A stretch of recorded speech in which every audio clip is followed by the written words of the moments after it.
Así bueno, momentos de la belleza, de hablar de belleza, de glamour, de mujeres hermosas, porque está con nosotros la señorita Araceli Rivas. Hola, ¿cómo estás? Hola, Tania, ¿cómo estás? Gracias a todos por el espacio, la verdad. Yo soy alumna de la Universidad Americana, del 5º semestre de la carrera de Relaciones Públicas. Sí. Y estamos organizando justamente un concurso de belleza.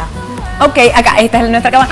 Bueno, y justamente ahora quiero que me cuentes acerca de este concurso, porque sabemos que se viene el concurso de Miss Universitaria. Entonces ustedes están preparando sus Misses para ir a ese concurso. Es como la previa a sí mismo. Claro. Nosotras elegimos a la reina de la Universidad Americana, la que va a representar a nuestra universidad justamente en este concurso, que va a ser Miss Universitaria Paraguay. Súper. ¿Y la preparación cómo es? ¿Ya están listas? ¿Ya están preparando en la parte cultural, en la parte de cuerpo? Mismo. Sí, todo. Porque sabemos que una Miss tiene que ser hermosa, pero también tiene que ser inteligente, tiene que saber hablar, tiene que saber de cultura, tener buena presencia. Por es supuesto. un conjunto de todo. Y tenemos 14 participantes. Wow. Sí, y este viernes ya es nuestro evento. ¿Ya? Ahora. Buenísimo. Ya. Quiero conocerlas, así que, ¿qué te parece si presentamos adelante, chicas? Pueden... Acá, wow, ahí llega la primera. ¿Los nombres? Los nombres. Ahí está. Vamos acá, vení acá a tu lado. ¿Cómo te llamas? Belén Ferreira. Hola Belén, ¿y qué carrera estás? Estoy en la carrera de Ingeniería Comercial Bueno, ¿y cómo te preparaste para esto? y estamos a full, todo súper bien, la coordinación de las chicas, impresionante la preparación para el evento.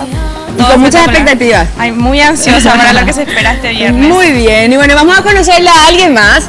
A ver, adelante. Una rubia. Tenemos de todo, Tania, ¿viste? De todo, rubias, morenas, de todo. Hola, ¿qué tal? ¿Tu nombre? Mi nombre es Miriam Belén Delgado. Belén, ¿de qué carrera sos? Administración de Empresas, segundo año. Súper, todas son súper inteligentes, ¿vieron? Estudian, se preparan. Y bueno, gracias. La siguiente, por favor. Súper. Hola. ¿Tu nombre? Mi nombre es Ana Victoria Benítez. Ana, ¿y vos sos de la carrera de? Diseño de modas. Diseño de moda, wow. Esta sí le va a tener bien clara la moda. Algo así. Bueno, muchas gracias. Y me parece que es la última, adelante.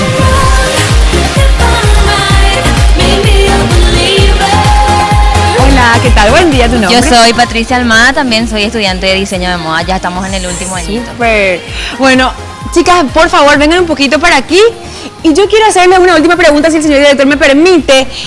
¿Cómo y por qué se animaron a presentarse a este concurso? En realidad, yo porque ya es mi último año en la facultad, aparte que es la primera vez que la facultad está organizando este evento, entonces es una buena oportunidad para desenvolvernos, para cerrar lo que sería el año, en mi caso, el año educativo. Súper. Genial. Y la verdad lo mío fue más por aventura. Leí el cartel que pusieron las chicas organizadoras y entonces me animé a participar. ¿Y vos? Es una buena oportunidad para representar a la universidad, ya que es un primer evento y una elección de reina universitaria. Me gusta mucho bailar, el deporte, así que creo que Bien ahí. estaría dentro de las concursantes. Súper. Bueno, yo para representar a la facultad, para demostrar de lo que sí se puede realmente y más en coordinación de las propias compañeras que son las que organizan todo. Súper. Bueno, ahora, realmente espectacular, chicas hermosas. ¿Viste? Y sabemos que ustedes se están preparando a full a las chicas. A full, porque este viernes ya es el evento a las 19 horas en el Salón Auditorio de la Universidad, así que la entrada es libre y gratuita, están todos invitados a ver. Lindas chicas, son 14, solamente pudieron venir 4, pero son 14 en total, así que hay para ver. Y de todas las carreras. Así mismo, todas las carreras de la universidad. Wow, muy hermosa, chicas, fuerza, adelante y sigan preparándose. Bueno, gracias, Ara.